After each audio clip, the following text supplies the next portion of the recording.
Ya, silakan dilanjutkan.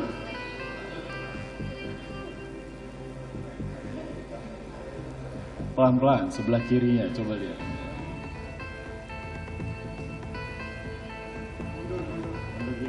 Kalau melihat untuk meringankan atau tidak, yang pasti tadi pemutaran CCTV kita semua sama-sama melihat dengan jelas. Pertama, yaitu terdakwa Ferdy Sambo tidak memakai sarung tangan. Dan keterangan Richard Eliezer yang mengatakan bahwa Pak Sambo dari rumah Saguling sudah memakai sarung tangan, sudah jelas itu keterangan tidak benar atau bohong. Ya, Romer juga dalam keterangannya menyatakan bahwa Pak Sambo turun dari mobil di rumah Duren 3 memakai sarung tangan. Tadi sama-sama kita lihat dengan jelas Pak Sambo tidak memakai sarung tangan. Bahwa keterangan memakai sarung tangan itu terbantahkan semuanya. Terbantahkan semuanya dengan pemutaran CCTV.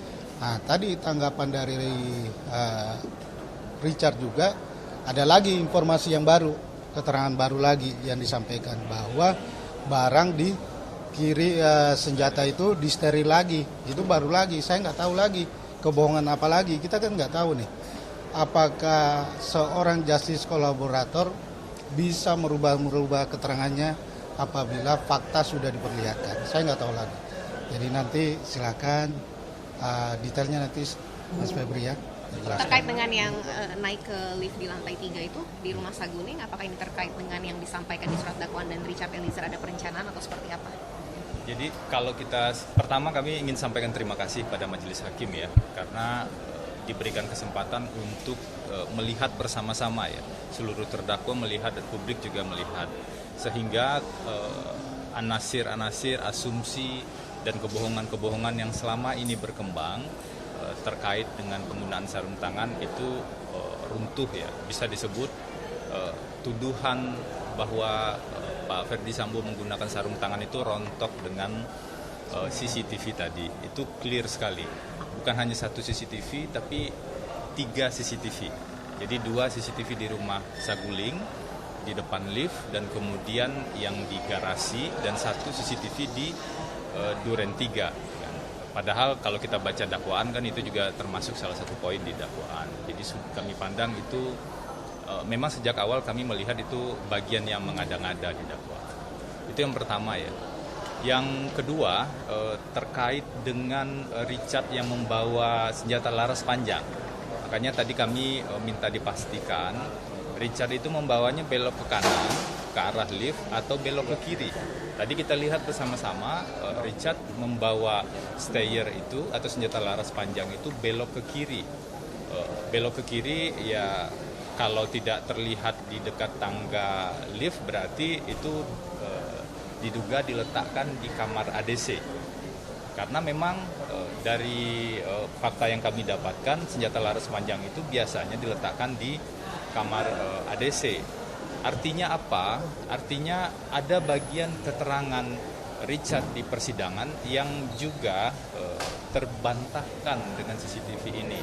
Kita tahu kalau dalam rangkaian persidangan sebelumnya kan seolah-olah senjata laras panjang itu dibawa ke atas dan membawa ke atasnya itu lewat tangga di samping lift. Jadi ketika kalau tuduhannya ya Bu Putri dan Kuat naik lift, di sebelah tangganya itu ada Richard yang naik, seolah-olah seperti itu, dan kita tahu keterangan itu atau informasi itu tidak benar.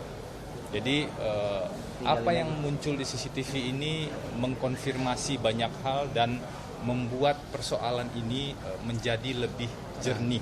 Karena itulah sejak awal kami mengajak dan berharap kita betul-betul menyimak fakta persidangan. Itu poin yang kedua. Nah, poin yang ketiga tadi juga terlihat ya, ada di CCTV Duren 3 ada Joshua yang pakai baju putih itu sempat melihat keluar sebelum mobil Pak Ferdy Sambo datang. Kita juga bisa melihat Joshua tidak dikawal oleh siapa-siapa. Joshua tidak sedang digiring sebenarnya ke rumah Duren 3. Kalau dituduhannya kan digiring ke rumah Duren 3 untuk dieksekusi. Kita melihat betul Joshua berada dalam keadaan bebas di rumah Duren 3 tersebut. Jadi sempat keluar melihat dan kemudian juga sempat ke sebelah kanan dekat sebelum masuk rumah ya, dekat taman.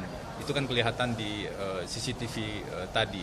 Jadi memang kami melihat ini bukti yang sulit sekali dibantah ya, saya pikir, karena beberapa tuduhan jaksa penuntut umum itu gugur satu persatu. Dan kalau dari bukti-bukti yang lain justru kita melihat semakin tidak terbukti sebenarnya tuduhan dari di dakwaan jaksa penuntut umum tersebut. Baik, kalau memang tidak ada pertanyaan, selanjutnya saya tanyakan kepada terdakwa Ferdi Sambo.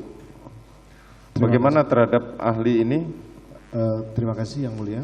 Dengan diputarkannya CCTV ini, kami berharap Yang Mulia dapat kemudian menilai objektif semua keterangan dari terdakwa ini, karena konstruksi yang dibangun oleh penyidik ini harus mentersangkakan kami semua yang ada di Duren 3.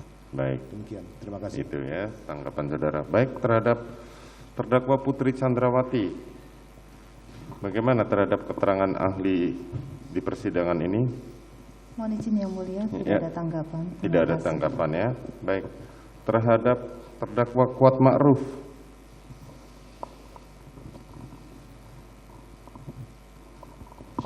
Baik Yang Mulia, saya terima kasih kepada Pak Hakim yang telah mengizinkan memutar ulang, jadi saya ketahuan kapan naiknya, kapan turunnya.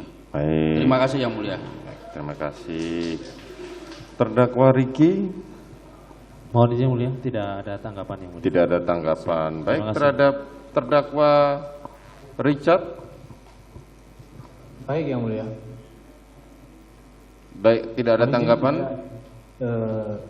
Saya hanya izin menyampaikan untuk yang barang-barang yang tadi kelihatan di CCTV Yang Mulia, semua barang-barang kita taruh sterilkan dulu di ruang tempat ajudan itu, disempatkan disinfektan, baru dibawa naik ke lantai 3. Ya, nanti saudara Jadi akan jelaskan di Siap. keterangan saudara sendiri. Terima kasih Yang Mulia. Yang terakhir mungkin untuk CCTV kan cuma ada lantai 1 saja Yang Mulia. Ya.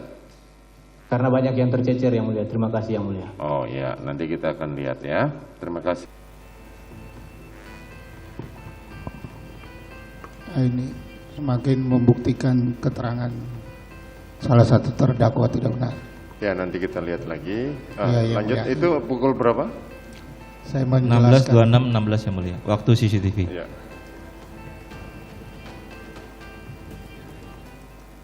Hari ini kita lihat keterangan ahli terkait dengan CCTV cukup jelas ya. Apa yang rekaman-rekaman itu kita lihat cukup jelas.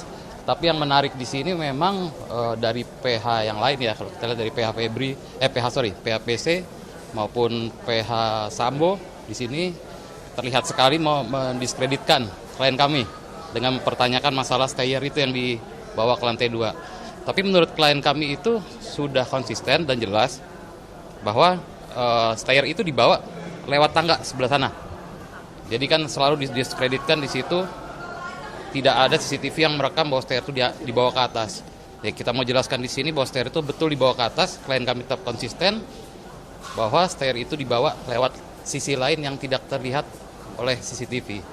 Kira-kira begitu sih untuk hari ini. Tadi ada sanggahan yang disampaikan dari Richard? Ada jelas tadi Richard menyampaikan sanggahan bahwa stayer itu dibawa dari sisi yang tidak terlihat oleh CCTV. Terkait mungkin kegiatan yang disampaikan atau yang tadi terlihat kan pada naik ke lantai 3 itu tetap sesuai dengan... Ya, klien kami selalu konsisten dengan keterangannya, tidak ada perubahan dan apa adanya selaku justice collaborator. Tadi di akhir juga sempat mengatakan ada CCTV yang tercecer. Ya, itu mengulang sebenarnya dari apa yang dikatakan oleh majelis hakim. Majelis hakim juga sedikit menyindir bahwa CCTV yang lain itu tercecer, bahasanya tercecer. Diulang oleh Richard dalam tanggapannya bahwa betul ya itu tercecer. Apabila lantai 2, lantai 3 itu CCTV-nya terungkap, mungkin semua terlihat jelas di sana. Apakah ada upaya dari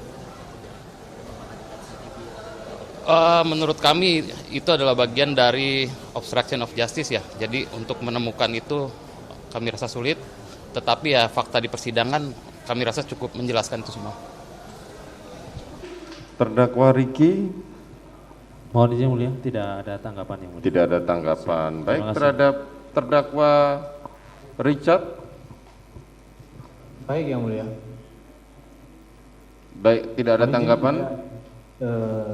Saya hanya izin menyampaikan untuk yang barang-barang yang tadi kelihatan di CCTV yang mulia, semua barang-barang kita taruh sterilkan dulu di ruang tempat ajudan itu, disempatkan disinfektan, baru dibawa naik ke lantai 3. Ya, nanti saudara Jadi akan jelaskan di Siap. keterangan saudara sendiri. Terima kasih yang mulia. Yang terakhir mungkin untuk CCTV kan cuma ada lantai 1 saja yang mulia. Ya. Karena banyak yang tercecer yang mulia. Terima kasih yang mulia. Oh ya, nanti kita akan lihat ya. Terima kasih.